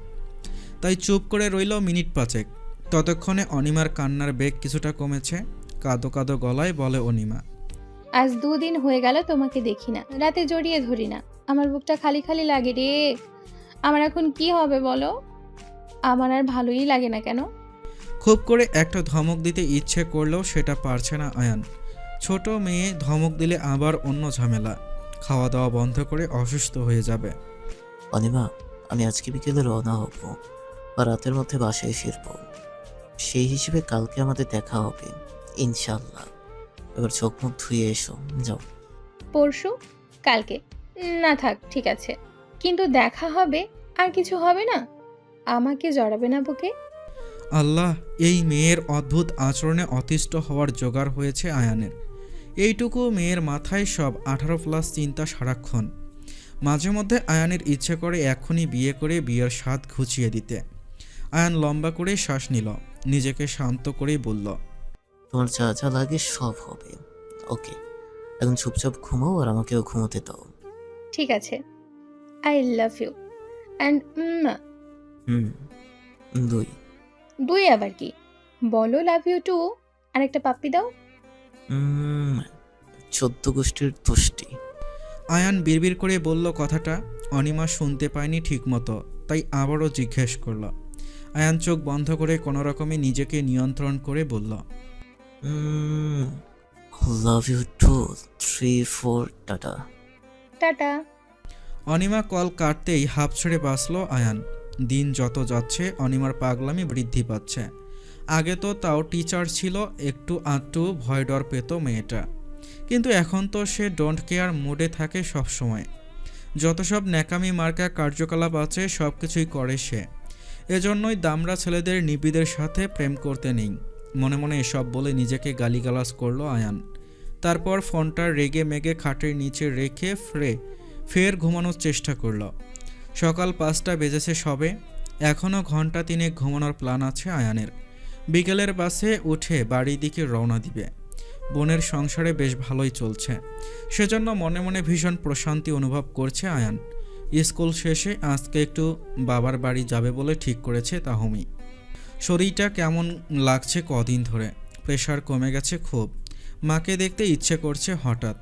আয়ান বাড়িতে নেই, মা একেবারে একা ভেবেই বিকেলে যাওয়ার প্ল্যান করেছে তাহমি। শহন একবার বলেছিল ও নিজেও অফিস শেষ করে শ্বশুর বাড়ি যাবে, কিন্তু তাহমি মানা করে দিয়েছে সবসময় না বলতেই যেতে হবে কেন। যে কোনো জায়গায় নিজের মূল্য বজায় রেখে চলতে হয়। তাই আজকের রাতের মতো বিচ্ছেদ হয়েছে দুজনার। আসরের আজানের কিছুক্ষণের মধ্যেই তাহমি তার বাবার বাসায় পৌঁছে গেছে। আয়ানকে কল করেছিল তাহমি, জানিয়েছে সে বাসে আছে। বাসায় পৌঁছাতে পৌঁছাতে রাত 1টা কিংবা 2টো বাজতে পারে। তাহমি, সহন এলো না কেন? কিছু আবার হয়নি তো? বসার ঘরে সোফায় বসে আছে মা ও মেয়ে। মায়ের কথায় নড়ে চড়ে উঠল তাহমি। সত্যি বলতে তো কিছুই হয়নি, সেসব মাকে বলা সত্ত্বেও মা একই প্রশ্ন করে যাচ্ছে। কিছু হয়নি তাহলে এলো না কেন? ঝগড়া করে এসেছিস নাকি? আরে না, এমনি আসতে পারি না বলো। পারবি না কেন? কিন্তু বিয়ের পর কখনো একা আসতে পারবি না। হয় তুই এক্ষুনি বাড়ি চলে যাবি, নয়তো সোহানকে কল দিয়ে আসতে বলবি। মাগরিবের আজান হয়নি এখনো, আরামসে চলে যেতে পারবি তুই। মায়ের কথায় চমকালো থমকালো তাহমি। উনি আসলেই ওর মা? জামাইকে সাথে আনলো না বলে ফেরত পাঠিয়ে দিতে চাইছেন। তাহমি ক্লান্ত ভঙ্গিতে বলল, আসতে বললাম মেসেজ করে সোহনকে। এবার ঘরে যাই আমার। যা, গিয়ে বিশ্রাম কর। সোহান এলে আমি ডেকে দেব। দিও। তাহমি নিজের ঘরের দিকে এগোলো। বাড়িটা কেমন ফাঁকা ফাঁকা লাগছে আজ। তৃষার বিয়ের পর আজকেই প্রথম এ বাড়িতে এলো তাহমি। ছোট বোনটার অনুপস্থিতি খুব পড়াচ্ছে তাহমিকে। যদি আসার আগে কল দিয়ে কথা বলেছে তৃষার সাথে, তবুও চোখে দেখা আর ফোনে কথা বলার মধ্যে অনেক পার্থক্য। ভাই, আজ জলদি যাচ্ছেন যে? শহনকে অফিস থেকে বের হতে দেখে দারোয়ান সালাম দিয়ে জিজ্ঞেস করলো হেসে। শহন দাঁড়িয়ে গেল একটু, সহাস্য মুখে বলল, শ্বশুরবাড়ি যাবো সালমান ভাই, তুমি বিয়েটা করে নাও। দীর্ঘশ্বাস ছেড়ে মলিন হাসল সালমান। সাবধানে যেও তবে। আচ্ছা সালমান ভাই, এলাম। শহন বেরিয়ে গেল অফিস থেকে। সালমান চোখ বন্ধ করে হারানো প্রেয়সীর মুখশ্রী দেখে নিল একবার। এই পৃথিবীতে সব পুরুষ প্রেয়সীকে হারিয়ে নতুন করে স্বপ্ন দেখতে পারে না প্রেয়সীকে ছাড়া নিজের অস্তিত্ব ভাবতে। সালমানও ঠিক সেই ধরনের পুরুষ।